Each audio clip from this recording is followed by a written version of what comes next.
Welcome to It Takes Two. I'm Blair. I'm Chris. And today we'll be talking about Real Housewives of Potomac, Season 8, Episode 18. Guys, look around. We made it to the finale. Finally. Listen here, man. I need y'all to subscribe, like, share, all the above. Also, we just reviewed Martha's Vineyard. We are doing Martha's Vineyard. I saw y'all comments. Well, I saw a comment. Okay, I ain't gonna lie. Okay, please review Martha's Vineyard. I said I got a surprise for you. We gonna do Martha's Vineyard. So after this season is over, after we made it through 18 episodes, we gotta make it through 18 reunion, guys. Okay, don't get too excited. Go and check out our other shows that we're doing. We're doing 600-Pound Life. We're doing a whole bunch of other shows. You ready, Blair, to get into this finale? I'm ready. Hey, me too. Let's go. So we start where we left off with hearing the altercation between Candiace and Deborah. Yeah. And then we see the aftermath. They did not show us what we saw online. But we all saw it through someone's cell phone or whatever it was that was floating around on social media at that time. Right. Yeah. So Deborah threw a drink on Candiace. Yeah. But the actual glass hit Kiana in the head. From there is when Kiana punched her. Basically start waylaying. Yes. So Deborah gets escorted out. Candiace is yelling at her while she's leaving, calling her a cockroach and all these, expletives. Yeah, exactly. You know Candiace. So Kiana is in the bathroom and her forehead is bleeding. Yeah. Like it's filling up the paper towels. Wendy said that Deborah spoke to Ashley before she spoke to Candiace. Everybody's just kind of try to piece together the events that happened. Yeah. Mia went to Deborah saying, think about your children, think about your husband, trying to get her to chill calm out. Down, yeah. And Kiana pushed Deborah back after Deborah threw the drink, and that's when the glass hit her in the face, is what Kiana's saying. Yeah. So Kiana gets taken out in an ambulance, and Karen is telling Ashley, or just telling us, you don't necessarily need to mix friends. Some people aren't going to mesh, and it's actually better just to not do that. Ashley says Deborah is her homegirl. If Candiace and Deborah don't mesh, then they don't need to be around each other. As far as in the club, it's huge. Just don't speak. Yeah. Now, based on what Blair just said, it once I saw the video, again, Deborah cowardly, mind you, when Candiace's back was turned, she poured a drink on Candiace or threw a drink on Candiace and things of that nature, right? Kiana saw it. Is that how you say her name, Kiana? Yeah. Right? She saw it and basically wait, hold up. And from it looked like Deborah wanted to throw the glass at Candiace. Oh. But it hit Kiana literally right here above the eye, and that would cause her to get 14 stitches. Yeah. At that point, I think what happens is when you get hit and you kind of can feel when the flesh is removed after a hit. I think she just went for broke, which she should have. And the adrenaline was pumping, and she probably felt like she needed to protect herself. And then on top of that, why are you throwing stuff? And then it hits me. So that's why Kiana was in the confessional, my face? You really going to do this to my face and things like that? There is an understanding that, hey, we are on the show. We are on this platform. And yes, I'm not saying we get objectified by how we look, but how we look plays a part in being the housewives of and add whatever things to it. Yeah. We hear it all the time that y'all make jokes about Charrisse, about she come there in her house robe and things like that. So there is something to our moneymaker is our appeal. Yeah. You know what I mean? And for you to basically come here, as they describe her as Sesame Street, and basically how she came there looking for a fight. Yeah. They're like, hey, you came here with a different agenda than on some oh, this just happened just to happen. It seemed like you had this all planned because, people are saying that Ashley allegedly basically caused this to happen by saying, hey, the camera's down. Go ahead, Deborah. Yeah. You know what I mean? So it was an interesting scene to see, that we actually get to see it from this point of view. And let's keep going. Yeah. Well, we have this, the pop culture event, basically to showcase the pictures of the magazine that the ladies took. Yeah. So Karen and her security are there. Oh, my goodness. Charrisse arrives with her daughter, and she has a boot on. Listen here. Ashley arrives, and she says that after Deborah doubled down online, she put a pause on their friendship. She could understand one lapse in judgment, but for you to continue on with the taunting online, she says she can't rock with that. What is your thoughts on that? I'm interested to hear your thoughts on, after hearing that Deborah doubled down, Ashley put the friendship on pause. What is your thoughts on that? I mean, I think that's a good look for Ashley if she wants to stay employed. I mean, perfect line you don't, right there. yeah, you don't want to be associated with somebody that's going to come around and attack your cast members. Now, as if that's really your real true friend, then that is kind of shady for you to distance yourself from your friend. But if you want to be in the good graces of the show and not want to be involved or be associated, absolutely put distance between yourself and the troublemaker. Yeah, and Blair put it on the tee for me to hit it out the park right here. Ashley's lying. Ashley's lying. Ashley don't want it to get out that she knew what Deborah was going to do or what Deborah was invited for. In my opinion, if it was just a emotional reaction that you did not plan to do, you could be apologetic, like, I didn't mean for it to go that far, and things like that. But for Deborah to double down, and this is supposed to be your close friend. You said Deborah's my close friend. How do you not know what was your close friend objective that night? Yeah. And things like y'all that. ain't been talking? Y'all have not been talking. You have not been feeding her things. I'm going back. Getting her riled up? I'm going back to early before we got into the teens of the season, where Ashley, for one, was the first one to confront Candiace on some, you always talking on social media. Yeah. When Candiace and Robyn was having their first fling, I guess, if you want to call it. You always talk on social media, but you ain't got nothing to say in nobody's face. That was the first time that we heard that in this season. And for Deborah to come at the end of the season saying the same thing off of a Sesame Street comment. That means something else is being put in your back more than Big Bird. Yeah. Something more is being put in your back more than you ugly, right? There has to be, in my opinion, constant conversation of I don't like when Candiace be running her mouth on social media. I'm over here I'm over here reenacting. Okay. This is Ashley and Deborah, right? I don't like when Candiace be talking on social media like that. Yeah, Deborah like, yeah, I don't like it either. Da, da, da, da, da. And I'm not saying that it was Ashley that say, oh, you should fight her. I'm not saying that. But I'm saying if this is your close friend and you know how your close friend get down, you invited her and potentially put your castmate in a dangerous position. And that's not right. Yeah, but the thing is, even last season, she was bringing Deborah around to multiple events so that Deborah can have some type of conversation with Candiace. And at every turn, Candiace would be like, I don't have anything to say to her. I don't want to talk to her. So why are you doing it now? So why are you still bringing Deborah around? Preach. And of course, Ashley doesn't have within her power to say who Deborah gets to go up and talk to. But it seems like every time Deborah's around, you are egging her to talk to Candiace. Now, if you knew or didn't know she was going to start fighting, that's something different. But you don't need to be... I think that's the issue of being messy and causing strife and wanting people to have issues, because you can't control how the chaos unfolds. Yeah, you wanted a mess in the sense of you just wanted a scene where they just yell and things of that nature, but it got too messy, and now you're trying to do your best and trying to clean your hands off. Yeah. Well, guess what? Your hands messy. Right. Go ahead. Well, Gizelle arrives, and she had already left to fly back to be with her dad. And she was not pleased to hear about the fight. Yeah. Her dad made it through surgery. He's in the ICU, and she's taking it one day at a time at this point. I wouldn't be pleased either, but, it is what it is. Well, Charrisse's foot, she said, got stomped on during the brawl. She actually was trying to grab a bottle from Candiace so that Candiace wouldn't hit the girl upside the head with a bottle. Hey, I say this, Charrisse. I know what you're doing with the boot. Okay. Right? What happened to you? You got injured on a Bravo set. Okay. You know what I'm saying? So there's something called workers' comp.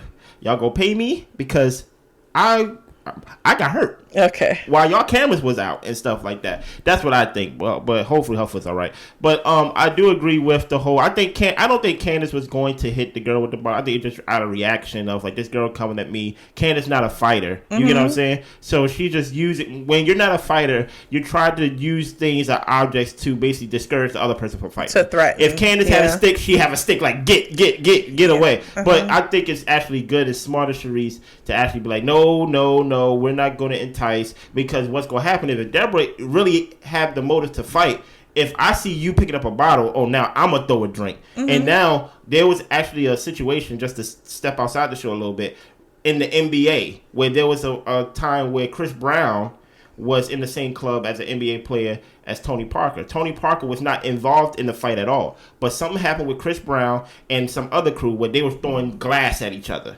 throwing bottles at each other. And what happened was one of the glass pieces hit Tony Parker in the eye. So one thing I think Charrisse took that bottle is like, hey, I don't want y'all to start throwing things now. And now, like, I have an eye patch with this boot. Right, right. People get hurt. And plus, just, like, she was talking to Candiace, like, you could have ended up in jail like that. And then Candiace is talking about, well, not if it was in self-defense and all this type of stuff. When people are coming, when the police are coming and somebody said who threw the bottle, you going to get taken away. They wouldn't even ask. They should say, give me the footage. Exactly. You know what I'm saying? And so, and plus on top of that, an assault charge is very easy.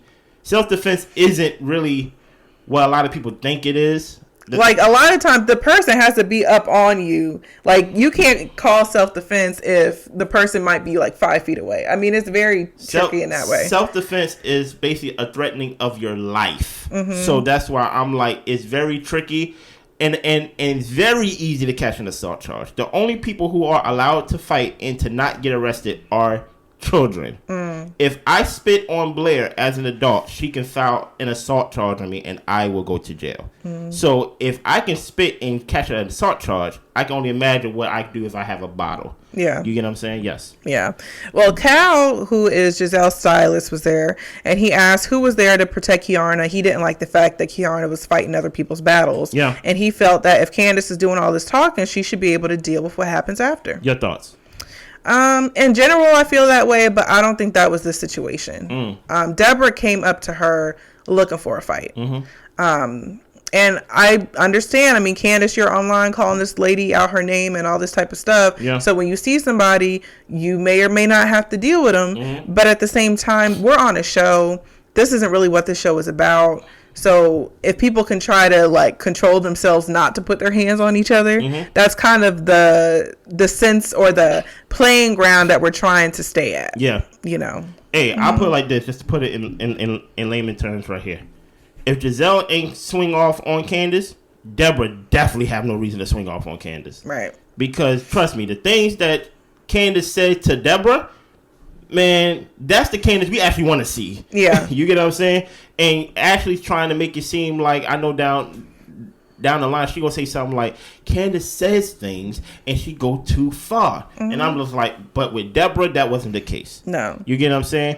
And I will say this for Kiana. It just, some people just can't, like, I think Kiana knows Candiace, and we all know Candiace is not a fighter. So if I know that Blair's not a fighter, if I know this person's not a fighter, and I see someone's trying to fight them, like, I'm not going to let that person get beat up because they're really not a fighter. Yeah. You get what I'm saying? So, and if you're getting a fight and you're not a fighter, you can really get yourself hurt. So I do agree with the essence of what he's saying, that, hey, Candiace, for the mouth you have, you can't fight. You get what I'm saying? I think that's a trade or basically a skill you should pick up, because when Candiace goes low, she goes low. But I don't think this was that situation here. It wasn't. I think you're misrepresenting Candiace in this situation, because Candiace did everything in her power to defuse it by saying, get her away from me. I don't want to talk to her. Yeah. And she did that last season. So to bring her back, you get what I'm saying? And then on top of that, the scene was over. The cameras was down. Yeah. So you can't even say it's for TV. You know what I mean? Yep. So Mia arrives with her husband and kids. Yeah. Robyn arrives, and she really doesn't know what happened. She was on her way out when the fight broke out. Stop right here. There's a rumor going around. We know for sure Candiace is gone, but now the rumor mill is saying that Robyn is on the outs right here. We don't know for sure, but I will say this is the reason why I say fire Robyn. This reason right here, that she don't know, because everybody is there and everybody's trying to put their pieces together and things like that. So this season, just give you a rundown, because it's 18 episodes, you may forget. Last season, Robyn didn't give us nothing about her life personally, so now people are alleging that she colluded with Gizelle to basically hide her real storyline and basically put out a storyline that Chris did something inappropriate or alleged to something inappropriate. So this season is supposed to be the redemption season of Robyn, giving us her life, giving us her story and things of that nature with Juan and things like that. Juan was probably in 3 episodes out of 18. We haven't seen Juan. We don't know where Juan at. We don't even know Juan gonna be at the reunion, right? Yeah. So she didn't redeem us with a storyline for herself this season. So now we don't don't get that. And now we want to know what happened at the fight. Robyn, don't give us nothing. She said, I ain't really see anything because I was in the corner with the producers, so I really don't know what happened. Then go home. Don't come back next week. Because now we want to know something that didn't involve you now. Yeah. We're not asking you for your personal life. We're not asking you if you care. You was there. She did not leave. She said she was there, but she was in the corner with the producers. And you didn't see nothing happen. Robyn, you serve no purpose on the show now. Okay. Because you're not giving us Juan. You're not giving us first-hand accounts of what happened at the fight. Why are you here then? Yeah. Robyn, oh, I don't have my pink slips. You have been released, okay? Okay. Well, Crystal, Candiace's sister, talks to Ashley, and she asks, like, did you know your friend does stuff like this? Does she be trying to fight people? And Ashley says, look, we do stuff with our kids, and she knows her as a mother, but she doesn't know her in regards to how she acts when she's upset and trying to fight people. Lies, but and Candiace's sister says that she's not going to watch her sister get attacked by somebody for a second time. Listen here, man. And mind you, you have to put the timeline in. This scene wasn't shot a month after the fight. This was shot days after the fight. Yeah, a couple days. So like the tension, you can actually feel the tension of them really not wanting to be around each other. Yeah. Nobody really wanted to be around each other because they was like, yo, so-and-so in the hospital. She had to get stitches. And we really feel like Ashley put the cast in danger by bringing this loose cannon around. Exactly. So Candiace says that Deborah approached her, lunged at her, then Kiana got in a fight. Basically, Candiace was saying everything happened so fast. It was just a big brawl. And I can understand it happened so fast when you're the one that's in the fight. Yeah. Robyn, things happen slow when you're watching. Why wasn't you watching? What's over there at the producer side? Robyn, you could go home next season. I'm sorry. And I was a fan of you. The fact that you didn't even give us nothing in the sense of this is what happened, y'all. But I think she wasn't even in the room. She was saying she was like walking out of the building. It doesn't even matter. Okay. You was there. I understand Gizelle, you had to go back. You had a plane to catch. You thought the event was over. You basically wasn't. Gizelle was at the event, but she wasn't there. Her heart wasn't there. Yeah, so, she was waiting for everything to wrap so she could go back to her So as soon as her obligation was over, she was like, I got to head back to my father. Gizelle, I'm not even going to put that on you, sister girl. Robyn. You didn't give us one, and you didn't give us first account of what happened at the fight. You can stay home next season, okay? Okay. I don't even want you friend of the show. All right. So Wendy and Eddie arrive. Wendy says that the event today feels heavy because of what happened to Kiana. A lot of them went to the hospital with her and stayed until 4 a.m. Yeah. And now they're a couple days later, and it just doesn't feel good. Yeah. Karen said that Deborah needs to be mad at herself because she was saying Chris flirted when he wasn't, and this is what started all of these issues. So basically, she's fighting off of the strip of a lie. Yes. So Nneka and Ike arrive. Ashley says that she really wants to talk to Kay just to make sure she's okay. And Robyn says that based off the text messages, she's fine. Ashley says that she was trying to diffuse the situation for everybody. No. I don't see that, but okay. Now watch this. Before Blake go into the scene, mind you, this is my first time actually watching a season all the way through. So even though I know what people's roles are in the show, this will be my first time actually seeing people actually act out their role of the show. Okay. Go ahead. So Karen wants to hear what Ashley has to say about her friend. Right then and there, I was like, oh, Karen's the leader. Karen's one of the anchors because she's sitting down in the middle. Everybody is kind of around Karen. Yeah, basically saying hold her accountable. Yeah. And basically they holding court. They basically like, okay, we need to know what happened because I'm about to set a standard and a boundary of what's going to happen from this point on. Yeah. Karen wants to know. Wendy even stands up and say, this is what happened. And I'm like, oh my goodness. Finally, a real scene that even though y'all at odds, y'all shooting together, y'all talking together, this is the feel that I wanted to feel throughout the show. Yeah. Too bad we only got 3 scenes or 4 scenes of like the whole show tonight. But I like this scene. Go ahead. So Ashley says that everyone involved is an adult, so she's not going to take ownership over Deborah's behavior. Okay. But she herself didn't like to see what happened. Okay. Wendy confronts Ashley and says, when your friend was in Candiace's face, Candiace said multiple times to get her away from me. Nneka, Kiana, and Wendy were telling Deborah not to do this, trying to diffuse the situation. Ashley wasn't around apparently, and trying to tell Deborah to relax. Wendy said she came with an agenda. Listen, you know Wendy telling the truth this time because she don't even like Nneka. She like, listen, hey, even give respect to Nneka. Nneka was trying to do her part to try to diffuse it. Yeah, Keep going. Ashley says, if what Deborah said is true, maybe Candiace goes a little too far. And this is where you lost your job, Ashley. Like, why are we saying if what Deborah said is true? Everyone else has accounted that Deborah was the aggressor. Yeah. But for some reason, you want to believe that Deborah is the truth teller? And that Candiace calling her a cookie monster is a cause for her to go into y'all's workplace and start fighting. Facts. Come on. Well, Karen says this sends a bigger message for people who want to come into this group that they can come in here and mess with us and fight us and all that type of stuff.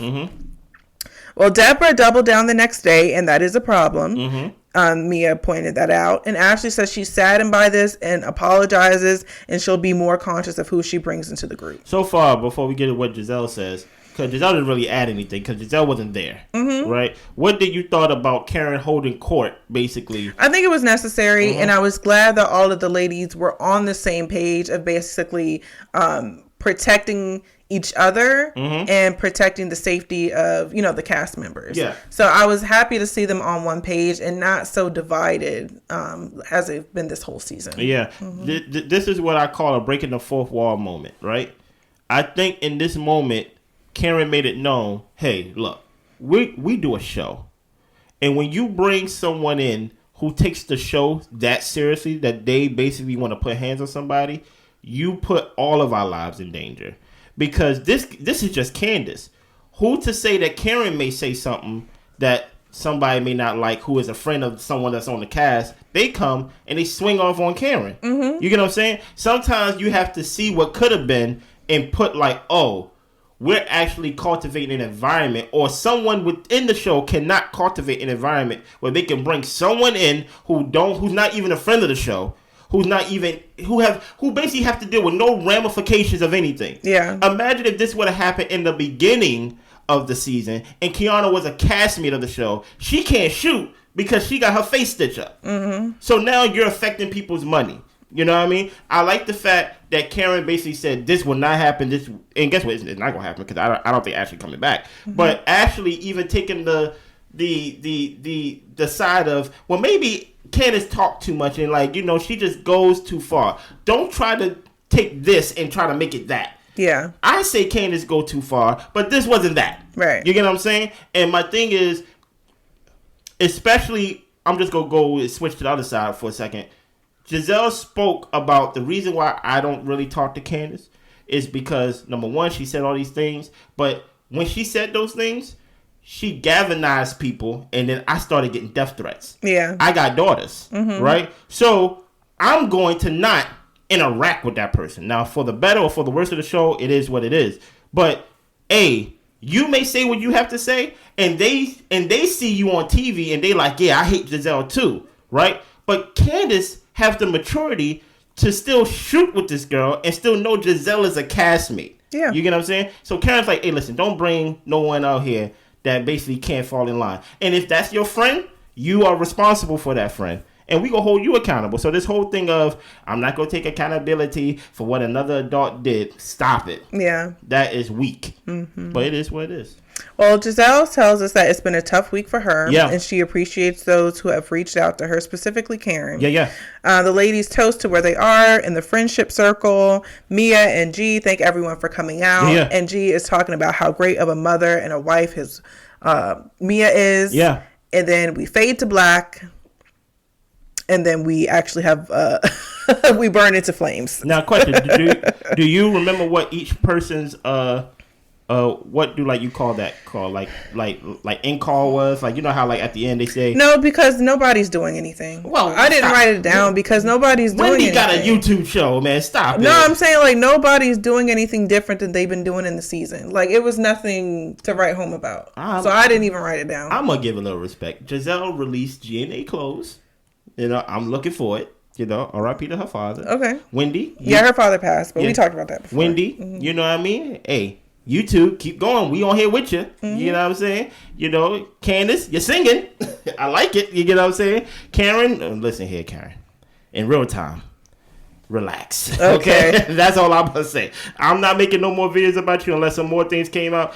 relax. You know what I'm saying? Nneka, we hope good for you for your pregnancy, even though that first procedure didn't work. Now y'all keep trying, you know what I mean? Happy Eddie, I hope you're still happy. You know what I mean? So now we back to like Mia and Gordon, and I'm actually surprised because I'm like, this episode actually feels short. Yeah.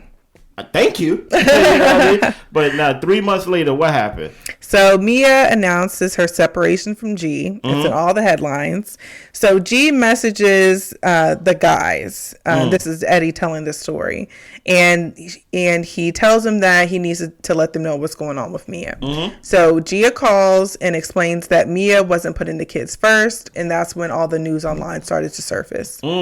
So G didn't like seeing Mia saying that she might have married G for his money. He saw that in the previews, and that rubbed him the wrong way. Oh, yeah. Listen to him. I told Blair while watching the show, I said, Mia scares me. Mia legitimately scares me because with some people, you keep people in line with, like, shame. She don't have that. No, man. When like somebody don't have shame, man, they are literally a free bird. Yes. You know what I'm saying? She's free to fly. So not even shame can make her go like, I need to chill. You know what I mean? That scares me. Right. So we see them, both Mia and Gordon are in their condo. So apparently she's asking him, when is he going to go back to North Carolina? Yeah. He said, you asked me to come up here to watch the kids because you had things and obligations you had to do. Yeah. And he said he'll go to North Carolina whenever she has coverage for the kids. G doesn't think that she thought through this separation enough. And she's saying that she's upset that she's having to sleep in the little girl's room and not the master or whatever. Yeah, because I'm sleeping in there. So he knows that she's had an affair for over 10 years. He said the kids told him, and the son said that he saw mommy sleeping with Mr. Ink. Oh my goodness. So she's just doing things in front of the kids. She don't care what type of trauma she's inflicting on these babies. She is basically Clay's father. She basically bringing the kids along with her when like she's going on these little like events and things of that nature. Right. But so G was aware that she was sleeping with him when they first got married. They moved on from that when they went to counseling. Yeah. He had prostate cancer, and on his 70th birthday, he said, I'm fine if you want to do whatever you want. Yeah. But he told her to be discreet and don't involve the kids, and she did both. Only 2 things I'm giving you to do. And he said that you were careless. You were coming home at 2 a.m. You were taking him around the kids and having the kids at his house. Mia says, if you gave me your blessing, then why are you upset? Oh my God. He says, because you threw it in my face and you brought the kids around. I don't know what Mia's not understanding. Listen, it's called no shame, right? And this scene is real. It feels real. It feels like the only thing that kept them from yelling was the fact that there was cameras in the room. Yeah. Or else this would have been a yelling match. Because even Gordon didn't want nothing to do with me. He said, listen, you wanted me here because you said you had something to do, but if you don't need me here, I'll leave today. Yeah. You know what I'm saying? I know my flight is not until next week, but I'll leave right now. You know what I mean? Go ahead, keep going. So apparently there was a situation to where she was on the phone with Ink, and G took the phone away from her for 2 hours, and she then went to Atlanta to be with him because she says, you're not going to lock me in a room and take my phone away. Like, you're not my father. Fair. And G asks, well, why did Ink think Jeremiah was his child? She says, that's not fair. He says, you want fair? Go to a carnival. Go to a carnival. And honestly, the boy kind of looked like Ink. Oh, don't say that. That's all I'm saying. Don't say that. I should go there a little bit. Okay. Well, years ago, Mia told him that the baby may not be his. Jesus. And he said that he would raise the child as if it was his, and he never asked for a paternity test. Mia, boy, man. Mama Mia, boy. Mama Mia. G tells her that she wanted to leave after the money dried up. Oh, my goodness. And she tells him that she was giving him money, and she was upset that he's in a legal battle with his siblings. She says that he's not taking accountability for his part and why they're in this position when it comes to the family business. Mia felt that she was losing herself, and at this point in her life, she wants somebody to nurture and pour into her. What do nurture mean? You mean have more money? Pretty much. Like, don't make me be out here. I'm working because I think it's fun. I'm not working because I really need to put food on the table. Okay. Yeah. and she over there throwing in his face. She said, listen here, I understand, like, you know, I'm on TV saying that I may marry you for your money and things like that, but you know where you met me at. You know what I'm saying? You know the relationship you left before to get with me and things of that nature. You know what I was about. So don't make it seem like I'm just this gold, that I'm this secretive gold digger. I pay for your food. You know what I'm saying? At this point, G is willing to set aside their issues, even through all of this, and move forward for the children. And Mia just thinks that G's a loose cannon. G brings up Ink and says, you told me you were screwing him 2 days ago. Oh, my goodness. And he tells her, pick a story and stick to it. Oh, my goodness. He basically said, lie to them, don't lie to me. Keep going. That man has told her he'd be there for Mia whenever she's ready. And she said that he held true to his word. He never married. He never proposed to anybody. And maybe it's her time to be with him now. Wow. And G tells her, look, I'm not trying to keep you in this marriage if you don't want to be. If you want to go, go. And that's where we end. And this is how Mia earned first chair. Literally, this scene alone. What did you think of the scene, Blair? It was wild. I wasn't expecting them to give us all this information. And I think it's crazy how she's involved in the kids, and the kids is asking about why is he trying to take daddy's spot. And now that this is out, the boy might be wondering, well, who is my daddy? I'm about to say, this boy's not 1 year old. Exactly. You know what I'm saying? So this is like really, really nasty. Yeah. This is nasty work. Yeah, listen here, man. I would say this. Listen here, man. I would say this. This was a great ending to the season. But don't let this scene fool you into thinking this was a great season. Absolutely not. No. We got one great scene. You get what I'm saying? Maybe two if you want to put the Karen and everybody talking. Listen here, man. We gonna find out more at the reunion in real time. Are they officially divorced now, Mia and Gordon? No. Okay, but they're not together. Right. Okay. Listen here, man. I saw in the previews the way she got Ink on FaceTime and she like, hey, say hi, Gordon. And he says hi to him. Listen, she ain't got no shame. People like that should scare you. But it is listen, this is who he knew he was marrying. You get what I'm saying? Anything else you want to add to the finale of Real Housewives of Potomac? I'm just ready to move on to the reunion and be done. Quickly, if y'all don't come back to watch our reunion review, who do you think is leaving the show? We already know Candiace is officially gone, but who do you think is on the outs for next season? I definitely think Ashley's out. Okay. I don't think she got invited back, especially with her sitting on the end of the chair. They basically had a stand. It was like you could sit by the exit sign. So far you only got Candiace and Ashley not coming back. Yeah, and Robyn, I'm not sure. I don't know. I already knew Candiace wasn't coming back next season, right? I got Candiace, Robyn. I don't want you back because you ain't tell us what happened with the story. Ashley, I do have you gone as well. And oh my goodness, see, Karen and Mia is definitely going to be there next season. Yeah, because Karen with her storyline and Mia, they basically left it on a cliffhanger for Mia. You get what I'm saying? So I would say y'all not gonna get what y'all want. Gizelle will be back next season. You get what I'm saying? Anything else, Blair? That's it. Make sure y'all like, make sure y'all share, make sure y'all subscribe to the show, and leave a comment. Just because the show is over doesn't mean we gotta stop talking. Let's continue to talk in the comments. That's it? That's it. Y'all be good. Bye.